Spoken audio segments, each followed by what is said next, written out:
Malelele, Pulavinaka, Talo Falava, and hello everyone. Welcome to another episode of Pacific Empowerment Podcast with Akanesikau Fusi. And before I start, I would like to let you know that this will be my last podcast for the year 2025.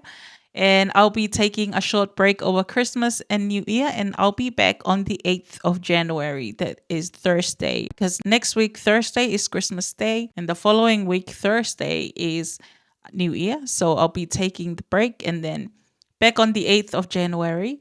That's when I will be posting my first episode for year 2026. So I can't believe, how time flies. And I was feeling a bit emotional today, and I was reflecting, on my journey this year. I'm just thinking back to everything that has been happening this year that has changed my life, so many things. And I was feeling a bit emotional, just grateful for everything that's been happening, both good and bad in my life. I feel so grateful, and I thank the Lord. I praise God, and I thank the Lord, Heavenly Father, for protecting me and my family, and for such a beautiful journey this year. So I feel so grateful. I have so many things to be grateful for this year. When I first started my podcast earlier in June this year, I have never thought that I would get to where I am today, with my social media presence and the impact that I've been making with my podcast.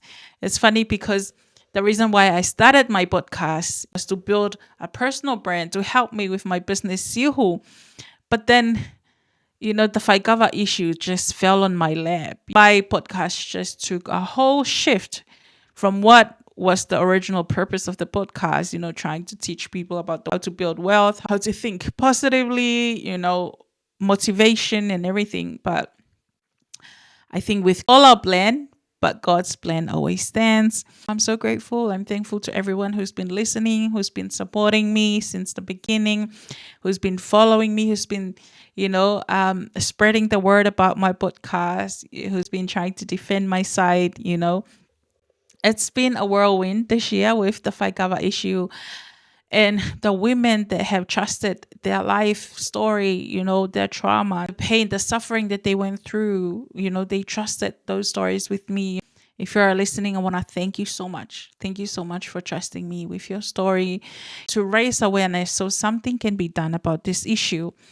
And next year is going to be a busy year. Like I said, I'm running my campaign, and so much paperwork that I'm currently doing with my not-for-profit to get my not-for-profit registered and everything.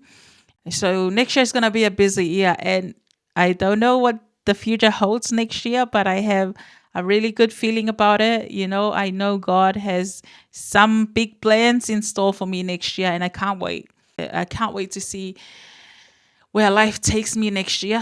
I have big plans, I have big goals, and about my business and my not-for-profit and my podcast, to help our Pacific community all over the world in the Pacific regions, to help transform their mind, their life, and their mindset.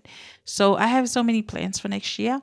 But in this episode, I have so many testimonies that I haven't read out, because I'm still receiving testimonies from women about faikava, wives of faikava men, and also tou'a. So today I'll be reading out some of these testimonies to continue raising awareness, but the testimonies are still open. Even though my podcast is finishing this week for the year 2025, but our inbox are still open for more testimonies.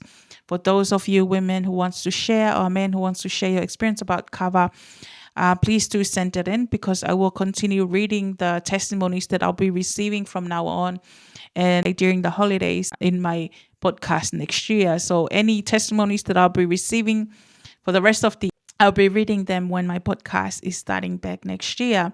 So I was up late last night because I was trying to book a sympathy gift to one of my friend in the United States. So I this is my first time ever to book anything online to someone in the United States. So this is one of the guests that I had on my podcast in the previous weeks, and I messaged with her this week, and she told me that her 11-month baby passed away this week. And I was shocked because we just had our podcast in the last 2 weeks, I think, and we just spoke recently, talk about her kids and everything, and suddenly her little baby, her youngest, passed away. Her name is Leilani, and I feel so heartbroken, because December is supposed to be a time with the family, together with the family, spend time with the family, celebrate Christmas. But now she's losing her baby. And I can't even imagine, losing a child. I don't have kids myself, but again, I can't even imagine the pain, that she must be feeling. And it just reminds me how short time is. How very little time we have in this world with our family, with our loved ones. And sometimes we take advantage of these time and we go and spend time with, other friends in faikava, and we go and hang out with other people instead of hanging out with our family. And we usually take advantage of those precious times and those precious moments. It just reminds me to appreciate my time with my loved ones, appreciate my health, my family. We are healthy. We don't have any disease. No one is sick. And I want to encourage our people, everyone who's listening, to take this time, this holiday, to be with your loved ones. Spend time with them, whether at home or in the beach, or just stay home. You don't have to do something over the board or dramatic to be with your family. Just hanging out with your family, you know, making your loved ones happy, and just be there for them, because you never know. Life is short and time is precious. So it's very important to spend this month, this holiday, with your loved ones. Appreciate your wife, appreciate your husband, appreciate your parents, and tell them how thankful you are for them. Sometimes in our culture, we don't usually show our appreciation by words, and we are afraid to show our appreciation externally, even though inside we are thankful for them. But maybe this year, make a change, and tell your wife, tell your husband how appreciative you are to them, how grateful you are for everything they've done for you this year, and for being in their life, for making your life better, for making your life a bit easier. Appreciate your kids, and just show that appreciation to them in this Christmas, in this holiday. And also reflect. That's what I'll be doing. I'm going to reflect on my life. What do I need to change? What did I do this year that I don't want to do anymore, that I want to cut out of my life? That's slowing my growth down, that's draining me. What can I remove this year that will help me, improve myself this year? My health, my body, my mind, my well-being, anything, in my house, in my home. So this month and the next few weeks, I'm going to take some time to reflect on everything and write down my goals, my vision, create my vision board for next year. For those of you who don't know what vision board is, I've spoken about this before, but you can go and Google it. There's so many information out there. So I'm going to work on my vision board for next year. So many things to achieve, so many goals to achieve, and so many plans. But yeah, I'm grateful. So I received a testimony yesterday from a tou'a in the United States, and I shared it on Facebook because there are some serious allegations there. But for those of you who are not on social media, but you're listening to my podcast, I will read it out to continue raising awareness about this issue. So, because we're fighting the sexual abuse of women, my campaign that will be running next year is to stop the sexual abuse of women in faikava circle and faikava spaces. So I'm going to read out her testimony and then we'll discuss it. So this is her testimony. I used to tou'a a lot a few years ago when I first came to America from Tonga. And I met this man that went by the name of, he used to come to the faikava like clockwork and never missed a beat. He started throwing me money at the faikava, of course, to win my eyes. Then eventually he started showing up earlier before the men would show up to faikava to take me to get something to eat, which I always declined. As time went, he kept asking me out on a date, but I kept saying no because I was 22, and he, of course, looks like he's old enough to be someone's grandpa. Long story short, we all went to Hawaii for a Kalapu celebration, and he was there. He always gave me the weird vibes, but one morning I waited for my ride at the Kalapu, but my ride never showed up. And his other faikava friends said they would give me a ride back to where I'm staying. I gave in because I thought I was safe with having another Tongan man there with me. And long story short, I'm not sure if they put anything in my drink that morning because I fell asleep in the back seats to only wake up to them taking pictures of me and some of me with them. I was disgusted and hurt because I didn't know what else they did to me. I got dropped off after all that happened, and I told my cousins I was scared to go back to Doha that night. And I explained to them as I returned to Utah, I found out from other people that this guy was married to a 22-year-old and has 4 kids with her, and his wife went through the same thing I just went through. He met her at the faikava, gave her a little of money, and then eventually got her pregnant. I did more searching about this guy, and Facebook gave me enough that I needed to see. I found a picture of him and a doa that I know. I tracked her down to speak to her, and she told me and a friend of his raped her after doa one morning in Hawaii. I need this to come to light because I've found out he's done this for years. Obviously, because his ex wife was a doa and came from New Zealand and was groomed by this old man. Here is a picture I found of him in the doa I told you about. They took advantage of her and posted these pictures on social media as a joke. No one laughed at it but the fight government.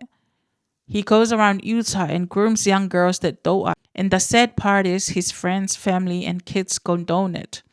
I spoke to his ex young wife from New Zealand, and she said she left him because she got tired of him sitting at the faikava all night and day and spending more time with the doa than his kids.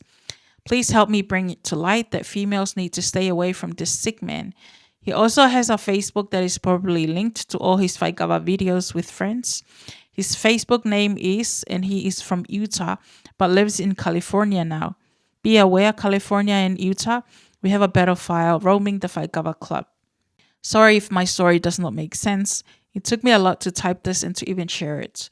I always wonder what him and his friend must have did to me when I knocked out in the back seat. Please make women aware of this loser because I get word from other doers they still have a hard time with him and he's still a pervert.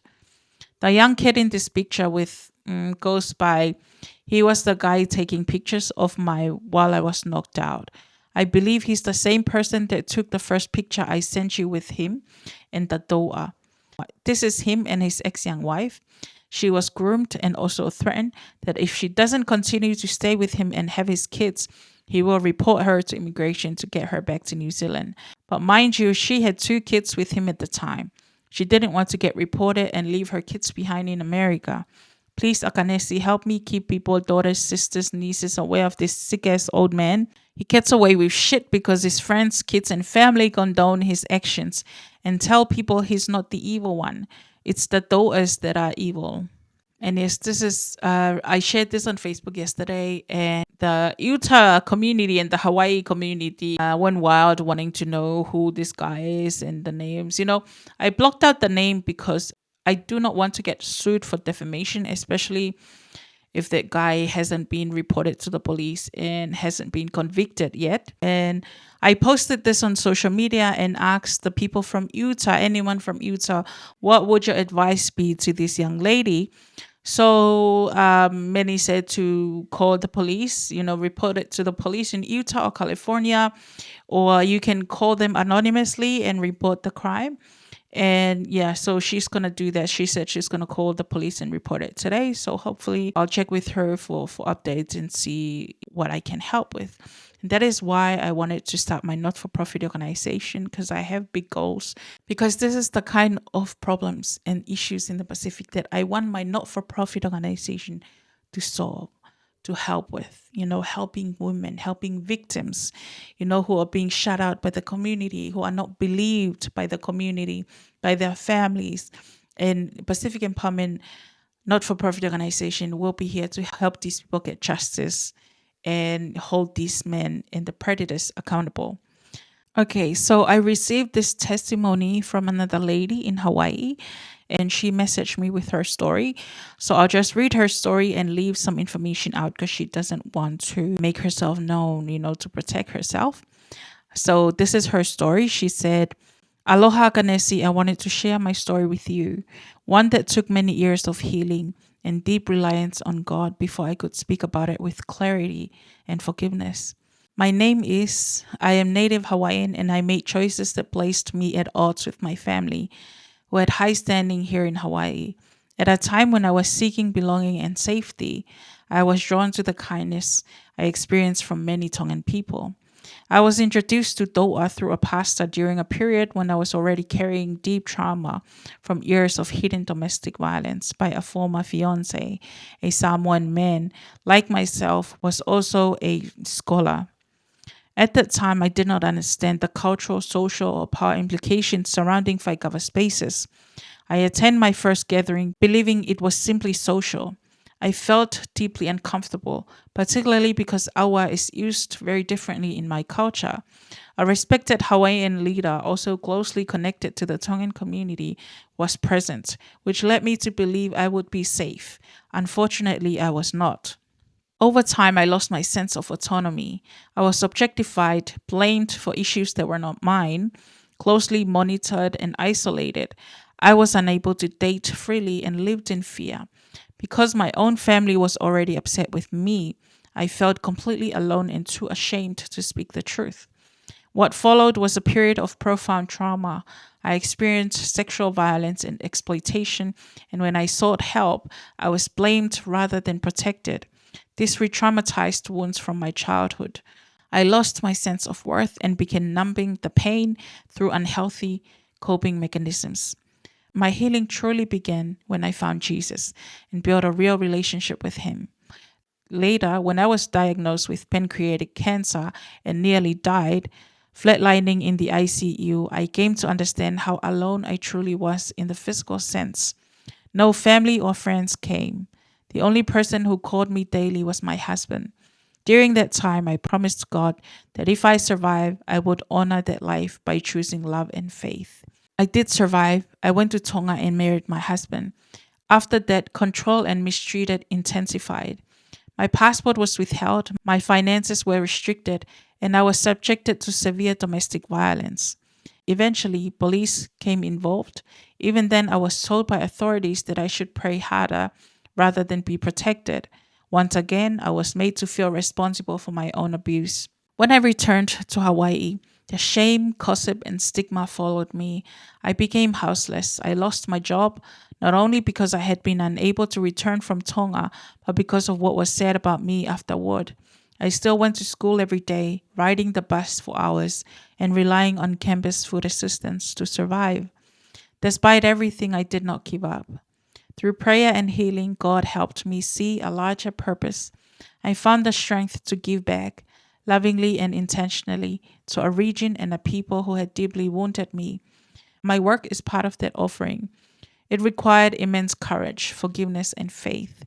I am sharing this not to complain, but to give hope to other women and girls that they are not defined by abuse, silence, or shame. They can stand tall, heal, and still contribute meaningfully to their communities and the Pacific. I am grateful for the work you do. I also gently share this as a work of caution. Some individuals who publicly appear supportive and who message to you have caused deep harm behind closed doors. Accountability matters. Silence protects perpetrators, not survivors. God bless you, Akanesi, with humility and faith. This girl has gone through a lot. She's very beautiful. And I really feel for her, what she has gone through. And this is just one of many. So many women in the Pacific, not only in the Pacific regions, but in the Pacific community who are blamed, who are not believed. People spread rumors about them that are not true.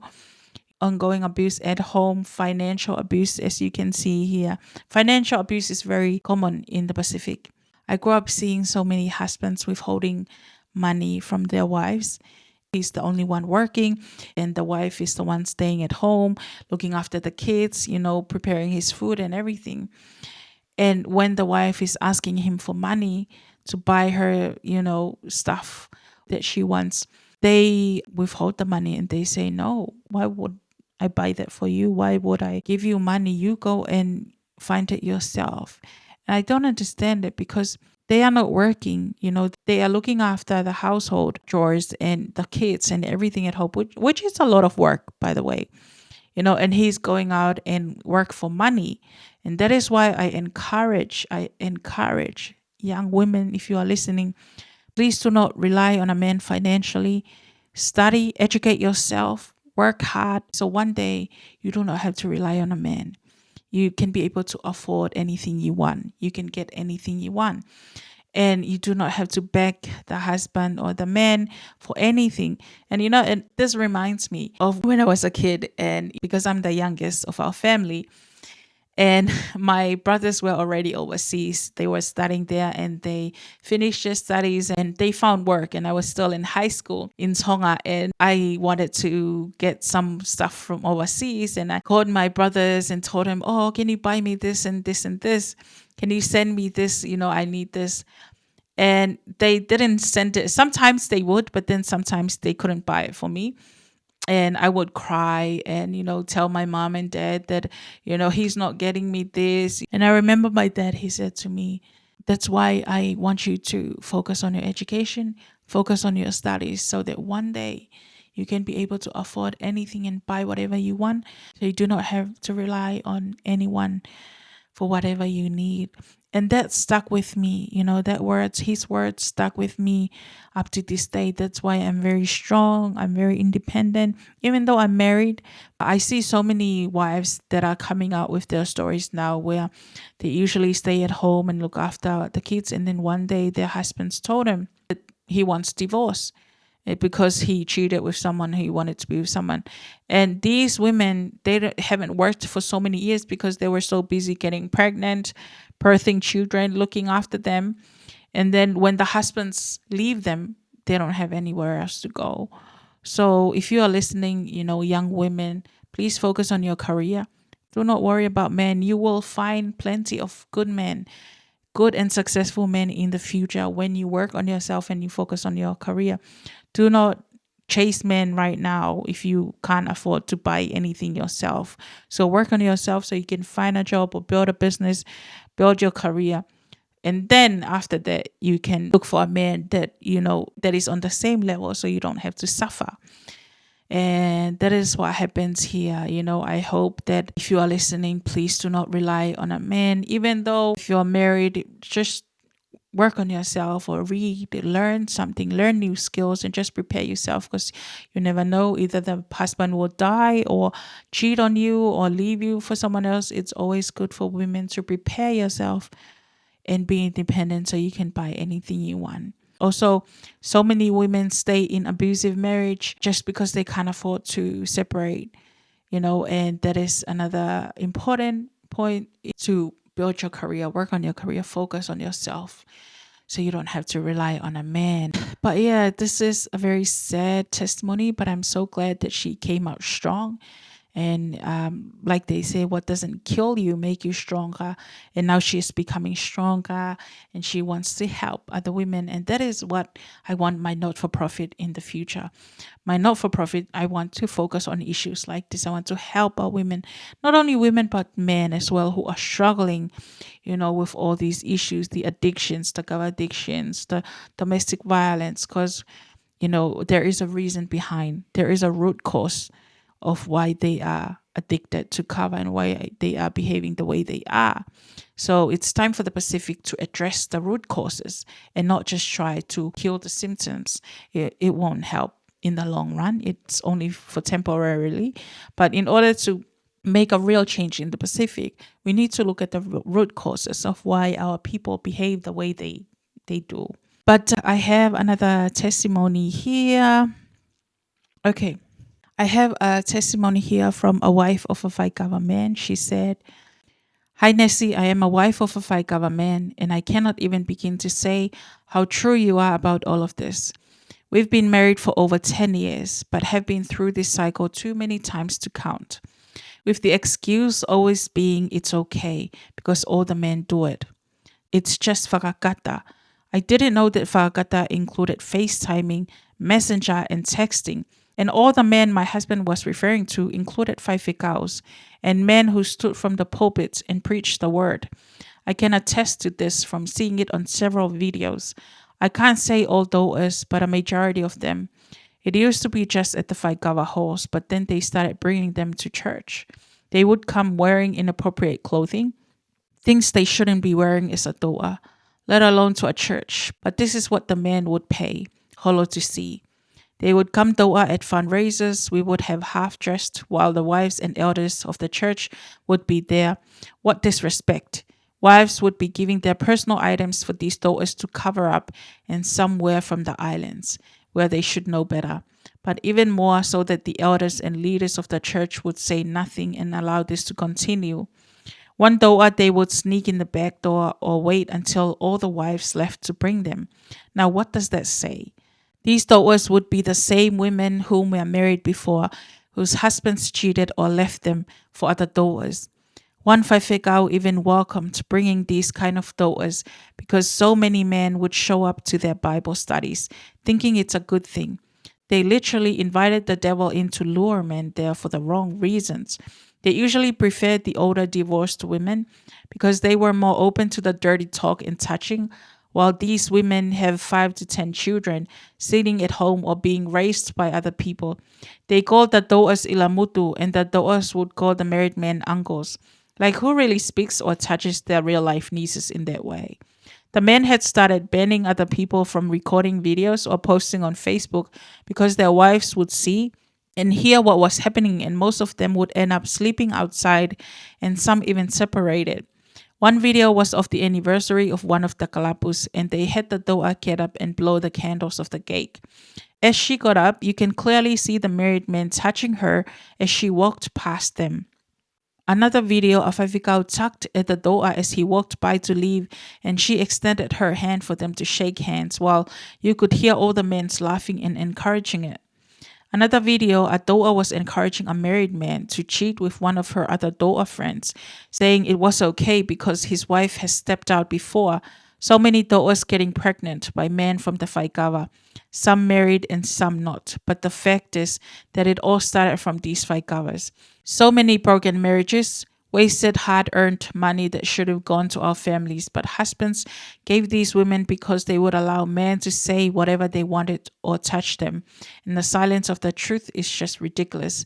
Continue sharing our truth. I can't believe that they're using tou'a thinking that this is a good way to lure men into Bible study. How can you use a tou'a to get men to come in Bible study if they will come and focus on the tou'a instead of the Bible study? So now we're not just using tou'a for fundraising, we're now using tou'a for Bible study as well. What is wrong with the church? Who in their right mind? I don't understand these faifikaos, these church ministers.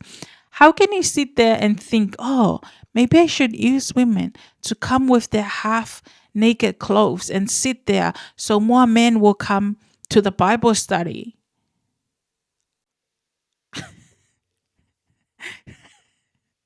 Do you see how strange that sounds?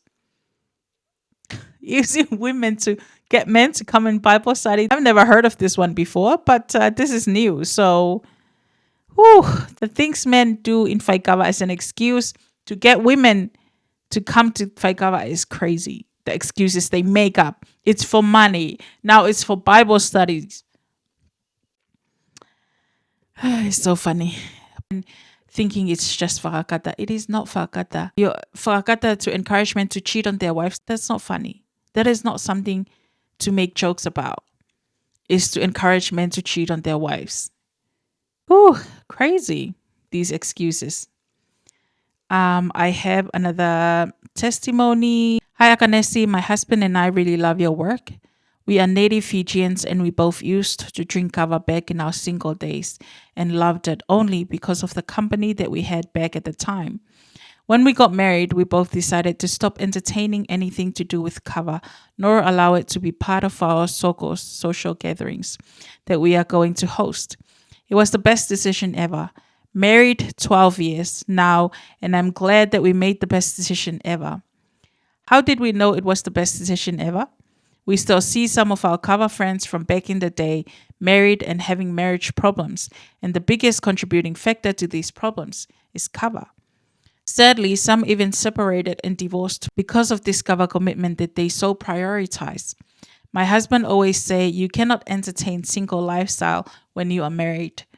Keep me anonymous, please. Thank you for availing your time to address this tumor in our Pacific community. Yes, this is indeed cancer. Kava is like a cancer in our Pacific community, and we need to remove that cancer out so our community can thrive and grow and be healthy.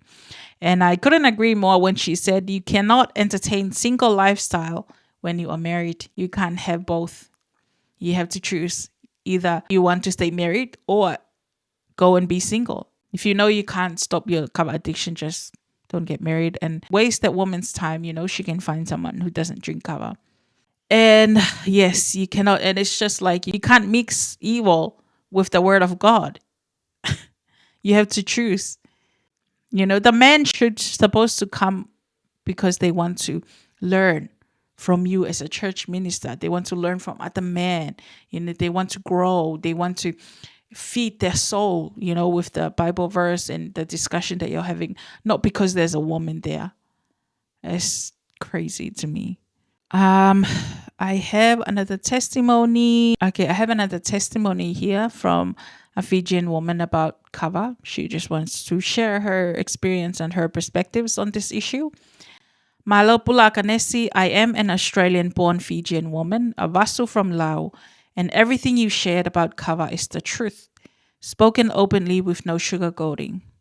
Like you, I am also outspoken when it comes to our Pacifica brothers and sisters, especially about the things that shape our culture, our identity, and our respect for tradition. Your stories about kava reminded me of my own upbringing. My grandfather was raised in the chiefly village of Dubo, Lakepa. When I was a child, I was taught that mixing yakona, the kava, was something special. It was not something to be done carelessly or for fun only. There was meaning in every step. I still remember watching my grandfather prepare her yakona in the tanoa. He moved with calmness and respect, following every part of the tradition properly. As children, we were taught never to misuse it, never to forget its purpose and the mana it carries. So when I later met some local Fijians here in Australia and saw a kava being mixed in a biscuit bucket at rugby, my heart almost sank. I had never seen that in my life. The change in how some people use and prepare yakona today can be disappointing because to me, it feels like we are slowly forgetting the respect our elders tried so hard to pass down. I am not a big kava drinker myself, but out of respect, I may drink 1 or 2 bowls. Even then, the teachings of my grandfather remain with me to honor the yakona and to honor the culture that holds it. Our traditions carry the spirit of our people, and it is up to us to keep that respect alive. And yes, I totally agree.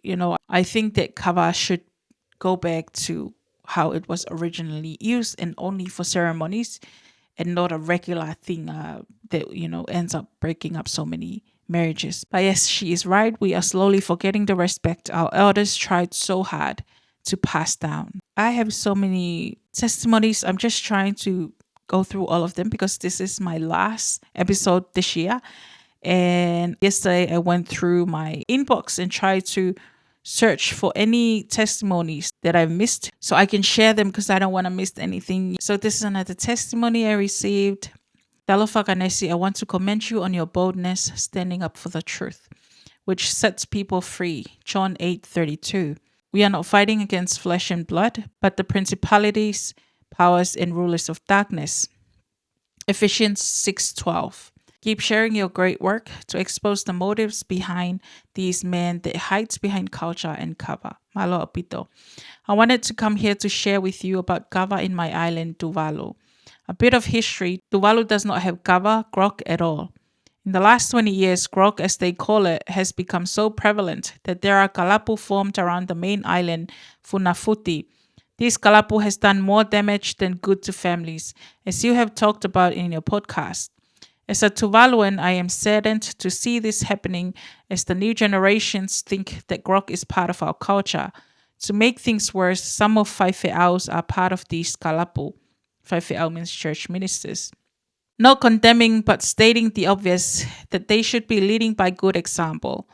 I pray my fellow Tuvaluans come to realization and to have things put in place to control the use of grog as it is destroying families, have health implications on the users and children being neglected. Fafitailasi for your platform. It has enabled and empowered women affected to speak up and know that they are not alone.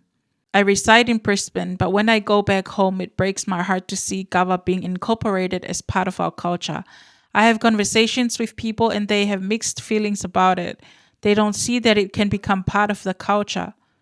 They get their kava from Fiji as it's our first port of entry to Tuvalu. Thank you for taking the time to read in response to my message. Praying for you and God bless. Thank you very much to this person for sharing her experiences of grog in Tuvalu. And sadly, yes, the kava is spreading all over the Pacific and it's ruining more regions, more families, more communities, more children. And that is what we are fighting against. And that is why we are raising awareness now so it doesn't get worse and it doesn't go over the board. So now is the time to do something about this kava issue. Raise awareness, educate our people on the impact of kava on the families and the health and well-being of the family and the community and its effect on children, the neglecting of children, as well as the women. The thing is, what I find interesting this year since I started talking about the kava is that so many faifikaus has been mentioned, not only in the kava addiction, but also the tou'a issue. So many church ministers have been mentioned, so many testimonies that there is faifikau involved or faifikau is in the group and is there and is witnessing some of these behaviors, but they don't do anything about it. Some of these faifikaus are addicted themselves to kava and they lead these kava gatherings. So I think this is a warning to the church ministers, not only in Tonga, but all over the Pacific. It is time to revisit the faith of the church, your faith, your belief, and your spiritual walk with God, because this is not from God. It's funny because I messaged with this guy. He's currently studying theology to become a church minister. And he said in their faikava circle that it is the church ministers that are requesting him to go and find tou'a. And then when he mentioned my podcast and what I've talked about tou'a, they said that I'm lying, not to believe me because I'm lying. And he told them, you need to drink kava without tou'a. But these church ministers said, no, you have to go and find us tou'a. So this guy has to go and ask for a friend or someone in the church or a girl or her cousin or something to come and tou'a to satisfy the desire of these church ministers. And this is a warning to you church ministers. If you are listening, you need to repent. This is not the way the servant of God should be acting. This behavior, this desire is not of God. You need to repent. You need to turn from your old ways and be faithful to God, because God is alive and God is a God of justice. You still have time. If you're still breathing, you have time now to repent from whatever you are doing, either in faikava. If you're drinking too much kava, or if you can't stop wanting a tou'a in the faikava, you need to repent because you are leading the church. They say that the judgment of the church ministers who are leading people astray will be worse on Judgment Day. As the Bible warns us in Matthew 23, verse 27 to 28, woe to you, scribes and Pharisees, hypocrites, for you are like whitewashed tombs, which indeed appear beautiful outwardly, but inside are full of dead men's bones and all uncleanness. And also in Jeremiah 23, 1-2, it also warns us again, woe to the shepherds who destroy and scatter the sheep of my pasture, says the Lord. You have scattered my flock, driven them away, and not attended to them. Behold, I will attend to you for the evil of your doings. Ezekiel 34:24. Woe to the shepherds of Israel who feed themselves. Should not the shepherds feed the flocks? Behold, I am against the shepherds, and I will require my flock at their hand. And in Romans 2, verse 3, it says, do you think that you will escape the judgment of God? Do you think that by lasting towards the tou'a in kava circle and addicted to kava and drinking kava all the time and neglecting your family, neglecting the work of the Lord, you should be focusing on preparing your sermon and, preaching and everything. Do you think that you will escape the judgment of God? And if you are church ministers and you are listening, the punishment for the shepherds, for the wolves in sheep's clothing, is much worse than the punishment of the church members themselves. So, yeah. I have a quick message here from someone. She said, always admired how brave you are, Akanesi. Never dull your shine, because I am here in my family telling them to watch Akanesi Kaufusi, because all she posts about is literally what I'm trying to tell them. Thank God for you and keep standing for what is right. I'm the only one in the fam whom against kava. All that you post and share. You don't know how thankful I am to come across someone having the same mindset about kava. Never dull your shine. So far, you inspire a lot of people, and thank you for the courage. Thank you so much. I always appreciate it. I always appreciate when people message me, sharing their experience and how my podcast is affecting them and how my podcast is changing their life or impacting them. I always appreciate all these messages. And I'm not saying that I'm doing this alone, but this is the work of God. I'm just a vessel, and I praise God for using my platform to raise awareness on these issues. The main thing that the devil hates is families. And if the devil see a very happy, healthy, and a godly family, husband who loves his wife and everything, he will try his best to destroy that family. Because Satan, he doesn't like to see happy, healthy family and godly family. He wants to break them. As the Bible said, he only comes to kill, steal, and destroy. And that is what he's doing. And that is what we are fighting against. As the Bible says in Ephesians 6:12, for we do not wrestle against flesh and blood, but against principalities, against powers, against the rulers of the darkness of this age, against spiritual hosts of wickedness in the heavenly places. So all the behaviors that we're seeing in faikava, the rape, the abuse, the domestic violence, that is all the devil's doing. And sometimes we blame it on the man, on the human, but it is all the devil's doing inside this person. And that is why we need to come to God, because only Jesus can cleanse our sin and can change us. And not only that, but we need to work on our mental health as well, and our mindset. We need to seek help. We need to talk about why we behave the way we are. Is it because from home? We need to talk about these things, because if you do not know why you behave the way you do, you won't change. You can only change, and you will only change when you understand why you behave the way you do. Where is this anger come from? Where is this domestic violence coming from? You can only change when you understand why you behave the way you do. And that is why it's important.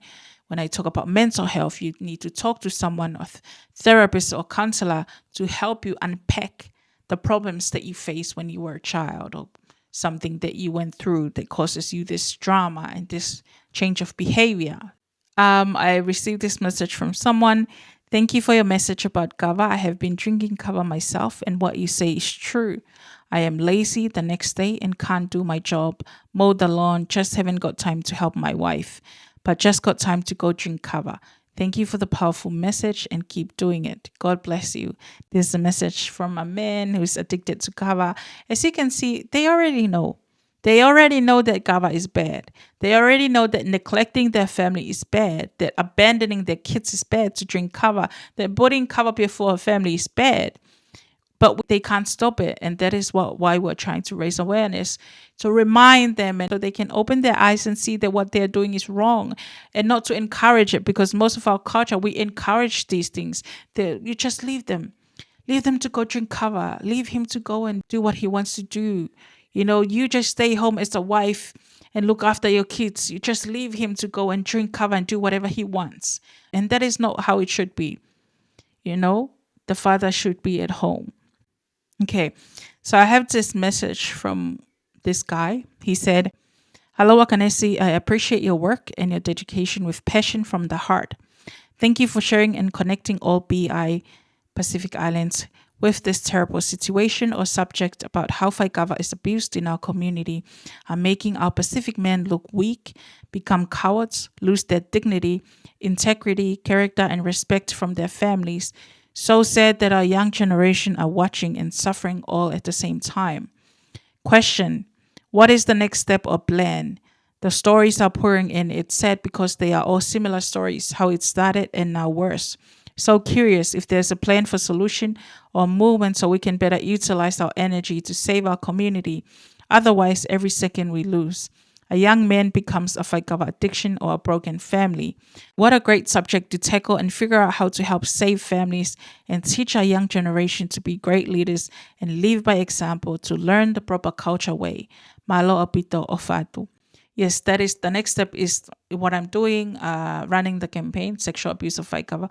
But I think if you're listening, the step is to help. Talk about this, help raise awareness, help me spread the word. Talk about the bad impact of kava. That is the next step. That is what you should be doing to help with this issue is to talk about it, raise awareness. And that is what I'm doing by creating my not for profit so I can be able to run this campaign. That is the next step to stop the sexual abuse of women in faikava and to run education on the cover issues. And there's just so many work to do, so many things that I have to do, but I can't do it alone. So if you're listening and if there's anything that you can help with, please do reach out so we can work together because this is a huge issue all over the Pacific and Pacific communities overseas. So we have two more testimonies left. So I'm just going to read this from a lady. Hello there, Akanesi. I'd like to remain anonymous, but I'm reaching out with genuine curiosity about how faikava culture is evolving in other parts of the world. Growing up, I didn't see youth drinking kava until they were in high school. But after moving to a different area, I was surprised to see children as young as sixth graders, both boys and girls, often siblings or cousins, drinking kava on school nights. Maybe my siblings and I were sheltered, but this was a real culture shock for me. It made me wonder, why are some parents introducing faikava to their children so young, especially when there are so many healthier alternatives? Is it an attempt to keep the sons of the streets and husbands at home? Sadly, I've seen some of these youth drop out of school, run into legal trouble, fall into addiction, and struggle with mental health. While some have turned their lives around, others haven't been as fortunate. Where I reside, I've noticed a shift in how some women are responding to their partner's addictions. There's a growing mindset of if you can't beat them, join them, especially among wives whose husbands are deep into addiction of faikava. A new women's kalapu recently opened here. That's something I've never seen before, and it raises new questions for me. Is this happening in other communities too? Are women creating their own kalapus as a way to cope, to belong, or to reclaim space? I heard of one couple where the wife, tired of her husband's faikava lifestyle, eventually joined him. Over time, she requested to open their marriage to include a girlfriend. That situation expanded with the husband having two girlfriends of his choosing. He and his wife shares a girlfriend. To me, faikava already poses serious challenges among men. So when women start forming their own kalapus, I worry that we are not solving anything, just shifting the dynamics of an already complex issue. Is faikava culture changing where you are too? What do these shifts mean for our families, our youth, and our future? I really love this message because it is so true. Women kava clubs is now growing in Tonga. Usually only in Fiji that I saw the women drinking kava together with the men. But now Tonga women kava clubs is growing in Australia. So this lady that messaged me, she's from the United States. So the Tongan women kava clubs is growing in the United States, and it is growing here in Australia too. I've also seen some women in my age that we went to high school together in Tonga. They are starting their kava clubs here in Australia, and they are drinking kava, and that is where we are now. Like if we don't do something, it's just gonna get worse. Men and women, both parents will be addicted to kava and then leave the children neglected. All these questions are really important questions to ask if you are listening. this question is not just for me, but a question for you, the Pacific community. Um, okay, so the last testimony I'll be reading out. So this testimony is from a woman I know in Tonga, and she shared her experience as a tou'a, as well as providing suggestions of what we should do to tackle this issue, especially in Tonga, because in Tonga we don't have kava bar, but we have kalapu hall. So we have community hall where they drink kava all the time there, and there is no limits to when they can finish. They can drink kava up until daylight. There is no rule. There's no regulations in Tonga. Like in Fiji, there is a kava bar, but there's an open time and closing time. Whereas in Tonga, there's no kava bar. You can drink kava as much as you want in the community hall. In every village, there is a village hall where you can drink kava, even the church hall where you can drink kava, and there's no limitation, there's no regulations, and that is what we need to change in Tonga and other Tongan communities. So I'll end this episode with this testimony. It's a bit long, so bear with me. It's very interesting. So I've got the last testimony here is from Mele Amanaki. I met Mele Amanaki when I was in Samoa last year for the Commonwealth meeting. And she shared her experience of her being a tou'a back in the day, and also suggestions of what we should do to solve this kava and tou'a issue. So this is her testimony. Any substance identified to be harmful to human, animals, plants, and the environment, especially when abused, needs to be legally controlled. Warning, long read but entertaining and maybe educational. Yes, we acknowledge the importance of kava to our culture and as a medicine, but we also acknowledge that kava, when abused, causes many other problems health-wise and socially. Let's not be denial or defensive. Kava is a problem when abused, and it needs to be controlled legally. Kava, apart from its traditional use for our cultural rituals, like alcohol, is a social drink for Tongan men. In other countries like Fiji and Vanuatu, women also drinks kava. Like alcohol, kava also affects the minds and body when overconsumed, but differently.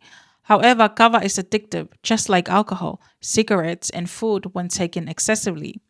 Kava has a chemical component called ketones, which relaxes the mind and body, and drinking kava too much, it shuts down the nerves and eventually the body, causing them to sleep too long. This was why kava was reported around 1993 to WHO as a drug and now currently controlled in Australia.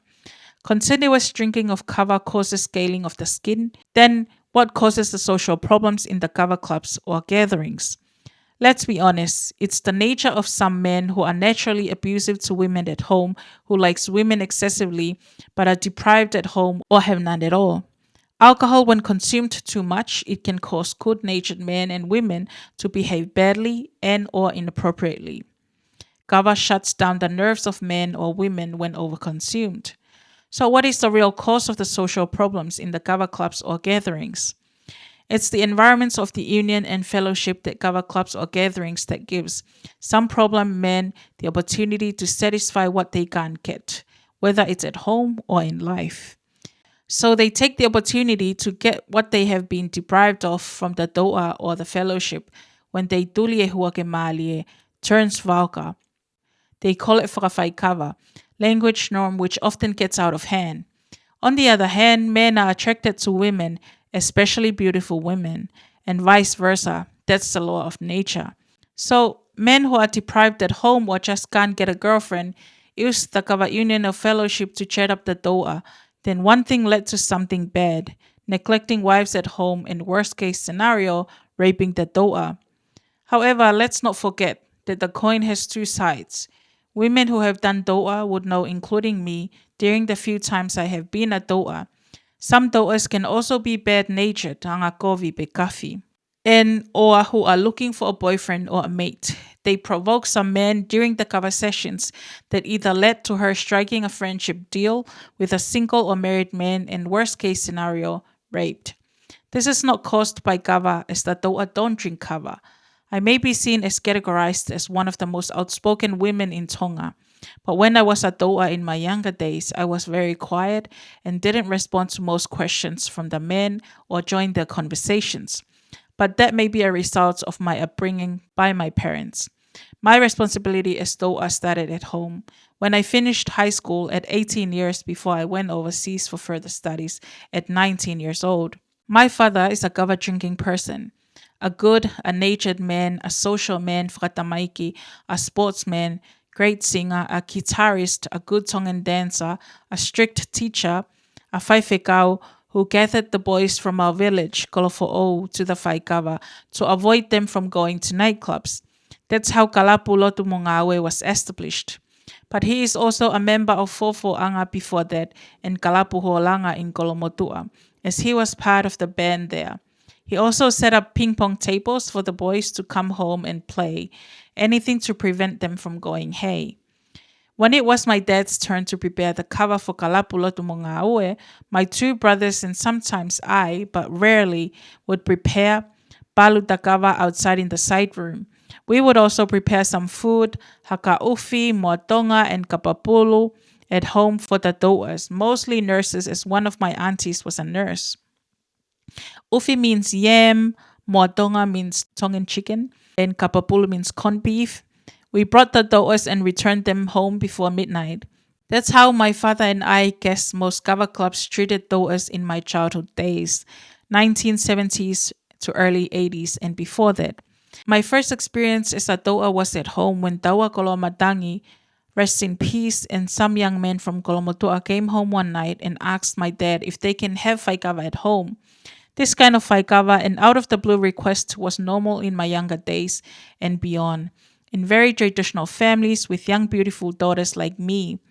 If a young man likes a woman, the boys would go with a trustworthy older man like Tawa or my dad. He sometimes do that to ask for faikava at a young girl's house to be their tou'a. Sometimes, like me, the tou'a don't know the young man who is interested in you, but at the end of the night, the last young man to go is the one interested. And if he is lucky that the young girl may like him, then the faikava continues or the friendship starts. Unfortunately for the Kolomotua boys as a faikava man, my dad has a rule. My daughter sleeps before midnight, and on a Friday night, we have to do the tokonaki, go to the push allotment. And on a Saturday, we have to go to church the next day. Hence, faikava ends before midnight and before the interested young man has the chance to say anything. My dad never allowed me to be a tou'a at any kava club, including Lotu Mongawe. Now looking back, my dad was protecting me from the problems that may or happens in or during and after the kava club. In 1976 to 1978, when my mom went as a matured scholarship student at USB and I was still in Yakoteu and THS in nights Kalapu Lotu Mongawe is not open. My dad would bring their faikava no tou'a home so that he doesn't leave me alone at home to go to a kava club that's far as Kalapu Lotu Mongawe was just across the road from our home. I could hear the jokes in the faikava language from our sitting room, but not as bad as in the clubs. Their singing was my lullabies, including from the Kalapu Lotu Mongawe. However, once in the US, I was older in my mid-20s. I was a tou'a for a week, of course to earn some money. One of my auntie's husband from Vava'u has a kava club in their garage. All Vava'uans who sometimes raise funds for Vava'u community, they have a permanent tou'a. But when I was there, they asked their tou'a to go on leave to allow me to be a tou'a to earn some money. I earned about US 300 to 500 a night. There was just a small group of around 8 to 12 men. The normal faikava conversation was there, but I was quiet and did not join in the conversation. At the end, I earned their respect. After the faikava, my cousin female picked me up. I was told one rule by my cousins that I stayed with: never accept if offered a ride home. After the mainland, I went to Hawaii. My friend Sepiuta Kailin Fusimalohi arranged and took me to a kava club to tou'a. Immediately as I entered, two guys from Kolomotua who went to the same makote with me but were older came and sat on either sides of me. This was a large kava club. They became my mouthpiece. They answered all questions directed to me, including telling them my name, of course a different name. I was looking out for an uncle. My relatives on the mainland told me I would definitely meet him at the kava club and he would give me some money. As the night went on, I didn't see my uncle, of course, as I didn't know what he looked like, and he also doesn't know me. Around 11 p.m., I asked my mouthpieces if so-and-so was here. They burst out laughing and they announced the tou'a and they used my real name, wants to know where her uncle so-and-so is here. The whole club burst out laughing. I was confused and looked at my mouthpieces. Then one whispered, "Look at the kauta mea. See that one playing the guitar and the leolele one. That's your uncle." I was shocked as he was one of many men who were winking at me, of course. The announcement of my real name made him aware of who I was, and he immediately exited the club and went to the ATM. At this day and age, I can only imagine that this normal behavior at the faikava, which is as bad as in the nightclubs, has worsened. Therefore, our young women daughters are needed to be aware of the social norm in the faikava and how to handle it. In addition, this so-called norm needs to be regularized by law, especially when some men mixed kava with alcohol and who knows, maybe drugs. I'm talking here from experience to help Akanes Kaufusi with her good cause and advocacy, as obviously she has no experience at all as a tou'a and or the troubles in the social gatherings such as kava clubs and nightclubs. So what should we do to solve the problems at the kava clubs? As a long-time human, women, and workers' right activist, I totally agree that it's high time that the law control the kava clubs and gatherings the same as nightclubs to reduce the problems by number one, licensed kava clubs. This does not include faikava in homes or churches. Number two, time limit for kava clubs, the same as nightclubs. Tuli geogi apio mohe. Number three, licensed kava clubs to have security to ensure safety of tou'a and drinkers. Number four, conduct public awareness programs for young women and girls to be aware of problems they will encounter when asked to be a tou'a, how to behave as a tou'a, and encourage them to report to police of any abuse, verbal or physical, family or not. And conduct public awareness and behavioral programs at kava clubs and at churches to men on how to behave at social gathering and to report criminal misconduct to police. My long 2 cents. So this is Mele Amanaki's testimony. It's long but very interesting, her experience back in the days. And I commented and said it's better to ban tou'a instead of conducting public awareness programs and education and all of that. But Mele Amanaki doesn't believe the same. She said that it's impossible to ban tou'a because that's how women earn their money. And I totally understand where she comes from because she was a tou'a herself and earned money from that. So of course she'll have that perspective towards the tou'a, where I didn't tou'a and didn't earn money from this, and never will I thought to go and tou'a. I would rather beg on the streets than go and tou'a. I believe that the only way to protect the women is to ban tou'a, because it doesn't matter how much awareness we will raise. Kava is a drugs, and men get drunk from kava, and when there's a woman there, she will most likely be disrespected or sexual assaulted by these men. And the problem with picking up, having someone to pick you up, sometimes, like the testimony that I first read in this episode in the beginning, her driver didn't come to pick her up. So 2 men in the faikava offered the ride to her, and they drugged her, and she woke up having no idea that they took photos of her, and she has no idea whether they raped her or did something to her. And that is the problem with trying to do public awareness and programs and teaching young women and men. It will never work. That's only a temporary solution. It will not protect the women. The only way to protect women now and the future is to ban tou'a. There are other ways to earn money for young women, just like other nationalities, Samoan, Fijian. They have no tou'a, but they can survive. So I'm sure our young women can survive, and they can learn to earn money from other work that doesn't threaten their safety at night, like tou'a. So that is, I agree with the suggestions that she provided about licensing kava clubs. That should be done. And faikava in homes or churches, there should be regulations and law for the faikava in home or churches. I don't think the homes or churches should be left alone. The church need to come and create a policy of having faikava in church. I don't think there should be a tou'a in church. And there should be a time limit, same time as nightclub. Treat it the same as nightclub. 12 p.m. or 1 a.m. close, go home and spend time with your family. And I agree with her suggestions, except for the tou'a. I believe that tou'a needs to be banned totally from Tonga and every Tongan community all over the world. That is the only way to protect our women. But that is all. That is the rest of the testimonies that I have. Whew, I can't believe it. This is my last episode for 2025. And oh my gosh, what a journey and what a ride. I can't believe, you know, what has happened and the impacts that I've made through my podcast.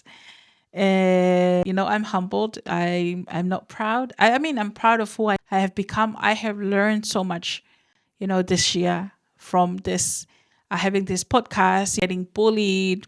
I remember when I first spoken about faikava and I was bullied and I could barely speak because the phone notification was just bing, bing, bing, bing, bing all the time.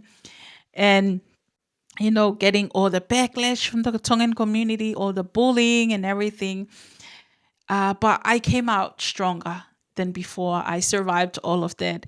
And I came out stronger. And if these things didn't happen to me, I wouldn't know how strong I am. But I came out stronger than before.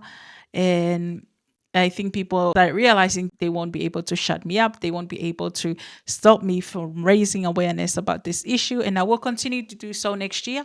So testimonies are still open during Christmas, New Year. If you need to send me your story, it's still open. Send me a message or send me an email on contact@pacificempowerment.org and send me a message of your story, and I will share it when I come back in January on the 8th to start my podcast. So I look forward for next year. I am so excited. There's so many plans I have for next year. And I want to take this moment to thank all the women who have messaged me with your stories. The tou'a, the wives of faikava men. I want to commend you for being so brave, for being so courageous and being so strong to come forward with your story and share your story and help me fight this issue. And I hope that raising this awareness, I hope things are getting better for you, with your husband, with your family, and for the tou'a women out there, raising every story that you share with me and I share to the world. We save so many women from this. Raising this awareness, we have saved so many young daughters from experiencing sexual assault in the faikava spaces. So even though you don't see it, but there are so many people out there who will never let their daughters go out tou'a. And so many women out there will never think of go to tou'a because of your stories, because you've been so brave to share your stories with me. And I hope we continue fighting this issue next year with the campaign to try and push the government. I just saw a comment today. So she said, "The image of the young lady breaks my heart. No tradition is worth preserving if it causes harm to women and families. The Prime Minister of Tonga needs to seriously consider banning the tou'a tradition. There is now more than enough evidence on this platform alone to justify bringing this issue before Parliament, and this represents only half of the women's testimonies. We must also consider the many others who remain too afraid to speak, still trapped in silence. Their voices matter too. Hats off to you for speaking up for these women. Praying for you, sis."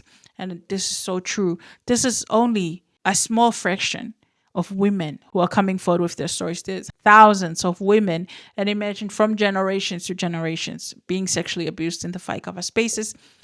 And we are now standing up and say enough. Women are now standing up and say enough is enough. It is time to break this cycle. It is time to end this toxic cycle, this toxic tradition, and save it only for ceremonies and save our young women in the future. So thank you so much. And also the faikava men, thank you for those of you men who shared your experience with me, for being humble enough to come and share your story so other men can learn from you. Because the reason why these faikava men have been behaving like that, because there's no other role models for them to learn, but for them to hear stories from men who are strong enough to come and share their stories on their kava addiction, it helps other men as well to become better. So thank you for sharing your story with me, for trusting me with your story. And it has been a ride in 2025. And I look forward to what 2026 is about to offer. But be safe, faikava men. Stay at home in this holiday with your family. Stay with your wife. Spend time with your wife and kids in this holiday. Stop drinking kava all the time. and be safe out there for the women who are going tou'a. I know at Christmas and holiday, that is the craziest time of the year for faikava to happen often in tou'a women to earn money. So be safe out there, women who are currently tou'a. Please be safe out there and do message me if anything happens during this time, New Year, and you have a story to tell. Please do message me and share your story, and we can see how we can help you. You can report it to the police, or if you don't trust anyone, just message me and then I'll see how I can help you. But thank you so much for listening to my podcast. I wish you all a very good holiday, a happy and Merry Christmas, and I will see you in year 2026. Merry Christmas, everyone, and Happy New Year. O falahiatu, malo au pito vinakavakalevu, fafitai lava, and thank you. God bless.